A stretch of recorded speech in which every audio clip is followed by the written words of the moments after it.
நாகராஜா அனுப்பியிருக்கேன். கூட்டிக்கிட்டு இப்போ வந்துடுவான். நான் அந்த மெமரி கார்டை கொடுத்து அனுப்புகிறேன், பாருங்க. நீங்கள் கேட்ட எல்லா விஷயங்களையும் அரசாங்கம் மூலமா நடத்தி தர வேண்டியது என்னுடைய பொறுப்பு. ஓகே, வருஷத்துக்கு 500 கெட்டவங்களை உருவாக்கி கொடுத்தா போதும், அவ்வளவுதானே? சரி, எனக்கு நீங்க அந்த 5000 ஏக்கர் பூமியை வாங்கிட்டு தானமா கொடுக்கிற மாதிரி கொடுங்க. Oh, no no no no no, என் மூலமா எந்த பிளானும் எங்கேயும் லீக் ஆகாது. ஓகே, பாய்.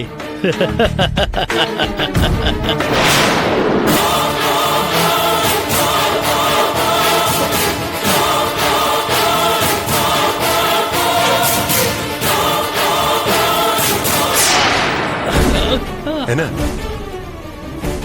சாமி? சாமி, என்னாச்சு?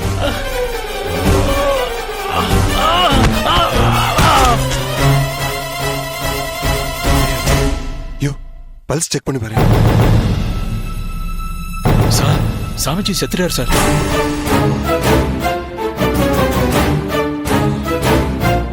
என்ன பண்றது சார்? சாமிஜி இறந்த விஷயத்த டிஐஜிக்கு இன்ஃபார்ம் பண்ணிடலாமா சார்? யோ சும்மாரியா, அந்த டிஐஜி இவன் ஃப்ராடு சாமியார்னு தெரியாம ஏறக்குறைய இவனுக்கு அடிமை மாதிரி இருக்காயா. இவன் சொல்லிதாயா என்ன ஏசிபியாவே ப்ரமோட் பண்ணான். உன்னை இன்ஸ்பெக்டராவும் ப்ரமோட் பண்ண சொல்லி இந்த சாமியார் சொன்னதா ஆர்டர் பேப்பர்லாம் சைன் பண்ணி ரெடியாக்கி வச்சிருக்காங்க. இந்த மாதிரியான சமயத்துல இந்த ஆளு கெட்டவன் சொன்னா நம்மள வேணா வேலை விட்டு தூக்கானே தவிர நம்ப மாட்டாயா. நம்ம பேரு வீணா அவன் மனசுல தப்பா அடிபடக்கூடாது. இந்த விஷயம் நமக்கு தெரிஞ்சதா காட்டிக்க வேண்டாம். என்னன்னா ஏதாச்சும் பண்ணணுமே. என்ன சார்? என்ன சார்? யோ, அந்த ஆளு நாகராஜ் வராயா? வாயா, வாங்க சார், போய் ஒளிஞ்சுக்கலாம். வாயா.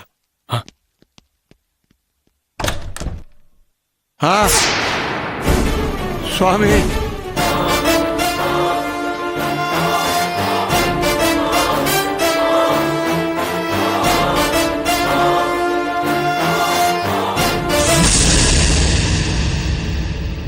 சுவாமியா நீங்க நினைக்கிற போதானந்தா மேலையும் அவர் மேல நீங்க வச்சிருக்கிற மூட நம்பிக்கையாலையும் பயந்து நாங்க 2 பேரும் உங்ககிட்ட இருந்து மறைச்ச ஒரு உண்மை இருக்கு சார்.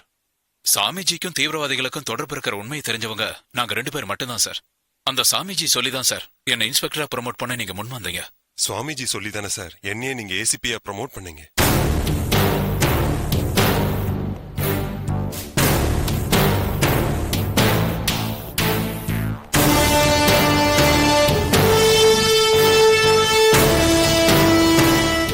மிஸ்டர் நவீன், உங்க அப்பா ஒரு வார்த்தை எங்க கிட்ட தனியா பேசணும்னு மனு போட்டு கூப்பிட்டு கூட நான் போய் பேசியிருப்பேனே. இந்த பிரச்சனைகள்லாம் எப்பவோ சால்வ் ஆயிருக்கும். என்ன சொல்றீங்க மிஸ்டர் பாண்டியன்? சார், எனக்கு சாமி மேல பக்தி அதிகமா இருந்தாலும் தொழில் மேல அதை விட பக்தி அதிகம்.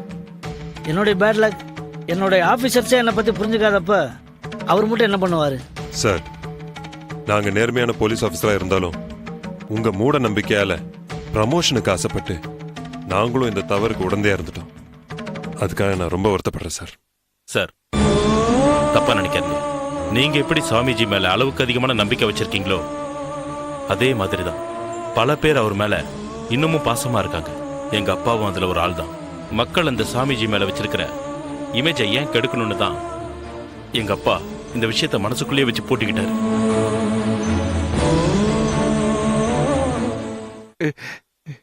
அப்பா, எனக்கு உண்மை தெரிஞ்சாகணும். நீங்க உண்மையை சொல்ற வரைக்கும் உங்களை விட்டு நான் வெளியே போக மாட்டேன். வெளியில இருந்து நான் விசாரிக்கும் போதெல்லாம் நீங்க எதுவுமே சொல்லல. அதனாலதான் நான் ஒரு சின்னதா தப்பு பண்ணிட்டு 15 நாள் தண்டனை கைதியா உள்ள வந்து உங்க முன்னாடி நின்று உண்மையை கேட்டுட்டு இருக்கேன். அப்பா, இப்போ நீங்க சொல்லலனா அடுத்து நான் யாரையாவது கொலை பண்ணிட்டு உள்ள வந்து நிரந்தரமா உட்காந்துக்குவேன். சொல்லுங்கப்பா, என்ன நடந்ததுன்னு உண்மையை சொல்லுங்க. சொல்லுங்கப்பா.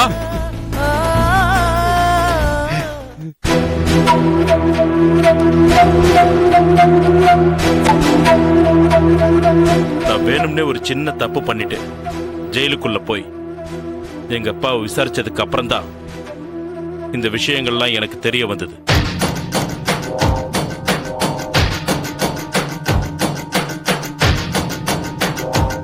நவீன், 1000 கைகள் மறைத்தாலும் ஆதவன் மறைவதில்லை. 1000 பொய்கள் ஜெயித்தாலும் சத்தியம் தோற்பதில்லை. நீங்க சொல்ற மாதிரி இந்த கேஸ்ல உங்க அப்பாவை குற்றமற்றவர்னு சொல்லி வெளியில கொண்டு வர்றது என்னோட பொறுப்பு. அதே மாதிரி உங்க எல்லார் மேலையும் சின்ன சின்ன வழக்குகள் போட வேண்டியிருக்கும். அதுக்கு உண்டான தண்டனையை நீங்க அனுபவிக்க வேண்டியிருக்கும்.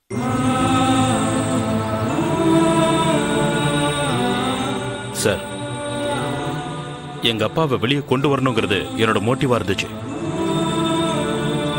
எத்தனை குற்றவாளிகள் தப்பிச்சாலும் ஒரு நிரபராதி தண்டிக்கப்படக்கூடாதுங்கிற தர்மம் தான் எனக்கு உதவி செஞ்சது. எங்க அப்பாவோட நாங்க எல்லாரும் சந்தோஷமா இருக்கணும் சார். அதான் எங்களோட ஆசை. ப்ளீஸ் சார், ஹெல்ப் பண்ணுங்க. சரி சரி, அந்த சாம்பல் யாரோடது? ஆம்பளை புள்ள இல்லாத ஒரு வீட்டுல ஒரு பெரியவர் இறந்து கிடந்தார். அவருக்கு ஒரு மகனா இருந்து கொல்லி வச்சேன். அந்த சாம்பல் தான் சார் அது.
If you enjoyed this video, kindly like, share, comment, and for further our interesting videos, subscribe our channel below.